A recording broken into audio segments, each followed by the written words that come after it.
if force, length and time are taken as fundamental, as you know, SI system में तो मास, length और time ये fundamental होती हैं, बट इधर कोई और सिस्टम है जिसमें कह रहे हैं कि फोर्स और लेंथ और टाइम दीज आर फंडामेंटल। तो फिर इस सिस्टम में डेंसिटी जो है उसका एक्सप्रेशन क्या होगा या उसका डायमेंशन क्या होगा ये बताना है। ट्रेडिशनल अप्रोच तो आप जानते ही होंगे।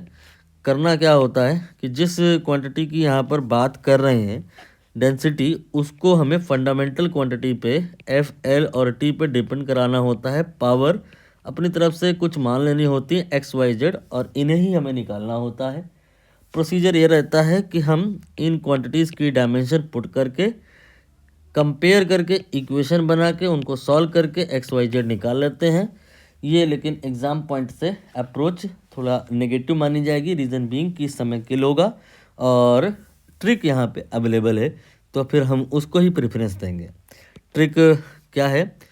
यहाँ पर फोर्स हम लोग जानते हैं मास इनटू एक्सेलरेशन होता है, और जो एक्सेलेरेशन होता है वो वेलोसिटी बाय टाइम होता है। तो you can say that force जो होता है mv/t हो जाएगा।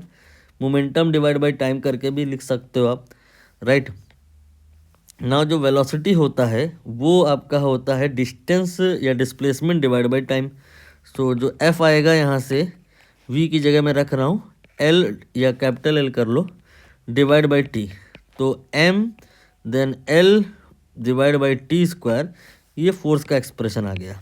आसानी से समझ में आ गई होगी ये बात। तो अब आप इस जगह से m की वैल्यू निकाल लें। m यहाँ से आसानी से निकल आएगा, that will be F T square by L. देख लीजिए, क्रॉस मल्टीप्लाई किया मैंने और l को डिवाइड कर दिया, m निकल आया। पर्पज़ हमारा m निकालना नहीं है, पर्पज़ हमारा है डेंसिटी को निकालना है। डेंसिटी होता है मास बाय वॉल्यूम, वॉल्यूम होता है एल क्यूब। एक बार मैं लिख दूं फिर से, डेंसिटी होता है mass by volume and volume होता है एल क्यूब। तो m तो हमने निकाल लिया है, m तो हमने ये एफ टी और एल के टर्म में, एफ और टी और एल के टर्म में निकाल लिया है। अभी केवल आपको ये समझना है एल क्यूब। तो एल क्यूब तो ऑलरेडी फंडामेंटल है, इसको निकालना थोड़ी ना है। आप क्वेश्चन देख लो, एल को ब्रेक करने की, तोड़ने फोड़ने की जरूरत नहीं है, ये इटसेल्फ फंडामेंटल है। इस एक्सप्रेशन में ये ऑलरेडी फंडामेंटल है, और ये एम ये फंडामेंटल नहीं है। फंडामेंटल एफ एल टी थे, तो हमारी रिक्वायरमेंट थी कि एम को हम इन फंडामेंटल के टर्म में ले आए, वो पूरी हो गई। बस इसे आप यहाँ रख दो, आंसर आ जाएगा। तो डेंसिटी जो होगा that will be F T square divided by L, it is the value of and then divided by L Q. तो ये आ जाएगा एफ टी स्क्वायर, एल की पावर चेक कर लो, आई थिंक 4 हो जाएगी, ये और ये मल्टीप्लाई हो जाएगा। बस यही आंसर है। और अब कहाँ पर है ये आप देख लो, ये जो l की पावर 4 है इसे आप न्यूमरेटर में ला के माइनस में कर लो।